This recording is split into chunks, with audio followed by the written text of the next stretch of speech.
Hello, today we're going to take a look at Edelkrone's brand new motion control unit called the Wizard. The Wizard's one of two motion control units currently available, and the other one is called Target. Now if you're interested in learning more about Target, you can check it out on my other YouTube videos.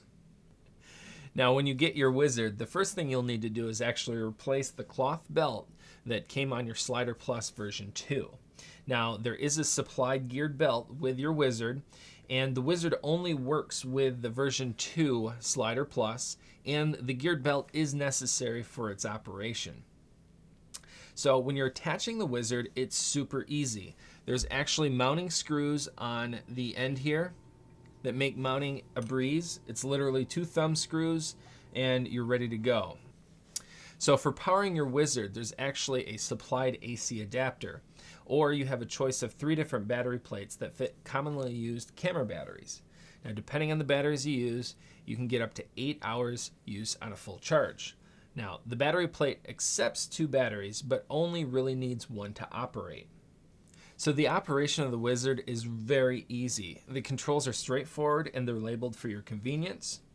Now we're going to go ahead and record a slide, and I'm going to show you how that's done. So we're going to power up the unit. It takes a few seconds to do that.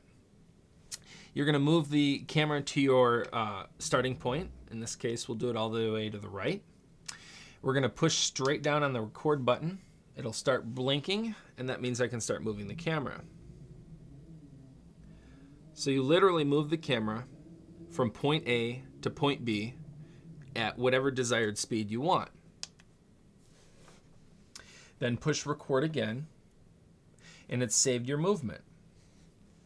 Now if I want to start the slide, all I have to do is press the joystick in the direction I want the slider to move. So in this case, I want it to move to my right, so I'm going to flick the stick, go to right point,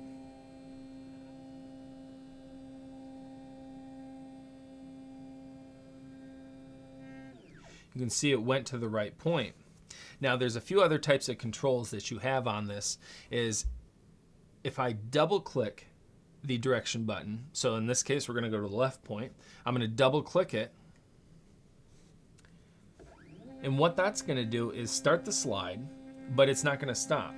Once it gets all the way to my left, it's going to pause, and then it's going to restart and go to my right. And this process is continued for as long as I let it go. Now if you need to stop operation in the middle of a move, you can simply flick down on the control dial and that will stop your movement. Now you can also increase or decrease the acceleration and deceleration of the slide. So if we're going to do the same slide but we wanted to slow down the acceleration, all I have to do is flick down, and I believe there's like 3 different levels of acceleration here. So I'm going to go to the slowest one, and now I'm going to click, say go to left point, and you can see it actually took a little bit longer to ramp up to full speed. And there it kind of slowed down nice and smoothly. Now the Wizard's also capable of slower slides, so we're going to go ahead and record one of those. I'm going to push straight down on there. I'm going to start moving this.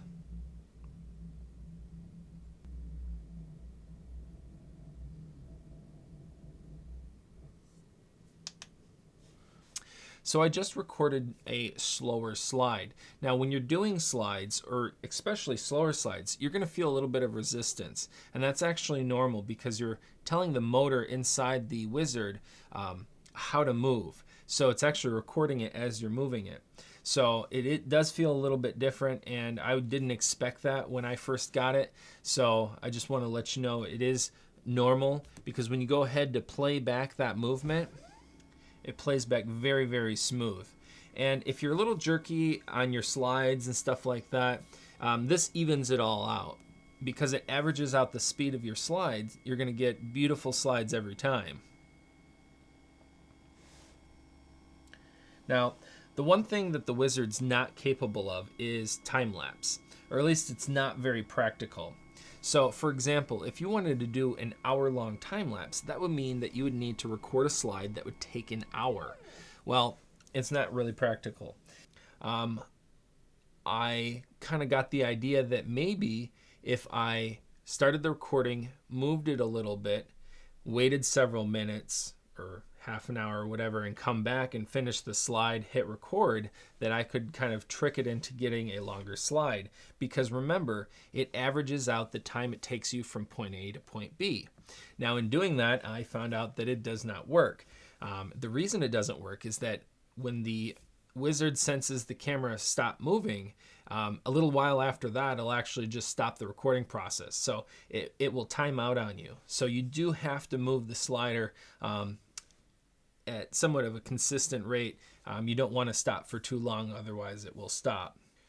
Okay, well, that's about it, and that concludes the look at the brand new Wizard control unit from Edelkrone. And as always, thank you for watching.